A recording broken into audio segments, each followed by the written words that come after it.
और चलिए अब रुक करेंगे छत्तीसगढ़ का। केंद्रीय गृह मंत्री अमित शाह छत्तीसगढ़ के दौरे पर हैं और आज वो बस्तर जाएंगे।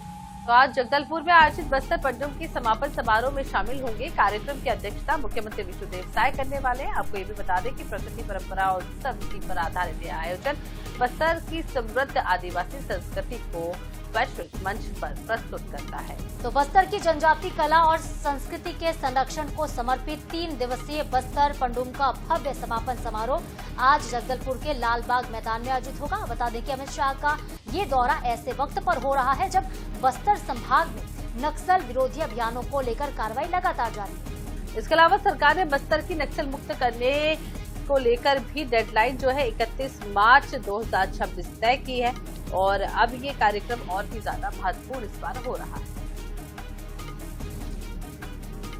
तो चलिए सीधे जगदलपुर का रुख कर लेते हैं। जीवानंद हल्दर लगातार हमारे साथ बने हुए हैं। भव्या जो है जोरदार इसकी शुरुआत हुई थी, आज समापन हो रहा है बस्तर पंडुम का। गृह मंत्री अमित शाह पहुंच रहे हैं, क्या कुछ तैयारियां, आज क्या कुछ खास देखने को मिलेगा? जी निश्चित रूप से देखिए, बस्तर पंडुम की जो कार्यक्रम बस्तर में 3 दिवसीय चल रहा है, जिसमें पहला दिन तो शुभारंभ में महामहिम राष्ट्रपति जी आए थे, जिसे लेकर पूरा बस्तर उत्साहित था। वही आज समापन समारोह में केंद्रीय गृह मंत्री अमित शाह पहुंच रहे हैं। इस वक्त मैं एयरपोर्ट में मौजूद और समझ सकते हैं कि मां दंतेश्वरी एयरपोर्ट में किस तरह से जो सुरक्षा का चाक चौबंद व्यवस्था है। ठीक पता जा रहा है कि 11:30 में केंद्रीय गृह मंत्री अमित शाह जी यहाँ इस एयरपोर्ट में पहुंचेंगे और उसके बाद सीधा वो अपने काफिले के साथ सड़क मार्ग होते हुए लालबाग ग्राउंड में पहुंचेंगे, जहां पे जो पंडुम का जो कार्यक्रम है वहां रखा गया है। आपको बता दूं, बस्तर पंडुम सिर्फ एक उत्सव ही नहीं है, बस्तर की कला संस्कृति और परंपरा की जो झलकियां है वो उसके संरक्षण और संवर्धन के लिए सरकार जो लगातार प्रयास कर रही है, जो इसके एक पहल कहा जा सकता है। क्योंकि इससे पहले जो अमित शाह जी बस्तर पहुंचे थे, जिसमें बस्तर ओलंपिक को लेकर उनके एक बस्तर की जागरूकता अभियान चलाया गया था, जिसमें बस्तर के जो युवा है वो अपने प्रतिभा को दिखाने का मौका मिला था। वही आप देखा जाए तो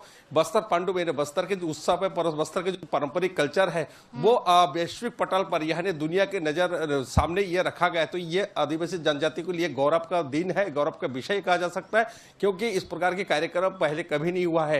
इस बस्तर पंडुम को में जो महामहिम राष्ट्रपति जी पहुंचे हुए थे, जिसे लेकर लोगों में खासा उत्साह था। और खासतौर पर जो राष्ट्रपति महोदय जब पहुंचे तब डायरेक्ट वो यहाँ के जो जनता से भी संवाद किया है और जो यहाँ के सीएम विष्णुदेव साय से उनसे भी अपील किया है कि बस्तर में जो जनजाति है उनके संरक्षण करें, उनके तरफ ध्यान दें। तो कुल मिलाकर कहा जाए, जो चाहे प्रदेश सरकार हो, चाहे केंद्रीय सरकार हो, वो केंद्र की सरकार वो बस्तर के प्रति समर्पित नजर आ रहा है। क्योंकि जिस तरह से लगातार जो अमित शाह जी का बस्तर में दौरा चल रहा है, बार बार प्रवास हो रहा है, इसके पीछे कई मायने बताया जा सकता है। क्योंकि जिस प्रकार की गृह मंत्री अमित शाह जी ने बस्तर की जो एक डेडलाइन दिया था कि लाल आतंकी खात्मा, कहीं ना कहीं उसी के वो एक नजरिया, क्योंकि 31 मार्च 2026 ज्यादा दिन नहीं है। इसी बीच में कई सैकड़ों नक्सली जो है ना अपने सशस्त्र नक्सलिज्म छोड़ के अपने आत्मसमर्पित किया है। बच्चे को जो 2000 कैडर है वो भी शायद 2-4-5 दिन के अंदर ये भी समर्पित कर सकते हैं। तो कहीं ना कहीं बस्तर के लिए बड़ा दिन है, बस्तर के उत्सव का माहौल है। एक तरफ बस्तर ओलंपिक है, वही बस्तर पंडुम को भी एक स्वागत दिया जा रहा है, क्योंकि वो दिन दूर नहीं है जो 31 मार्च के बाद पूरा बस्तर नक्सली मुक्त घोषित की जाएगी। जी बिल्कुल जीवानंद, आपने सही कहा कि बस्तर अब बदल रहा है, ये इस बात का संदेश है। क्योंकि अमित शाह ने कल नक्सलवाद को लेकर महत्वपूर्ण बैठक ली और आज वो उत्सव में शामिल हो रहे हैं। संदेश देने की यही कोशिश है कि सरकार एक भी गोली नहीं चलाना चाहती, सरकार तो रेड कारपेट बिछा के स्वागत भी करना चाहती है, बस हथियार छोड़ना होगा नक्सलियों को। बहुत शुक्रिया जीवानंद, आगे आपसे अपडेट हम लेंगे।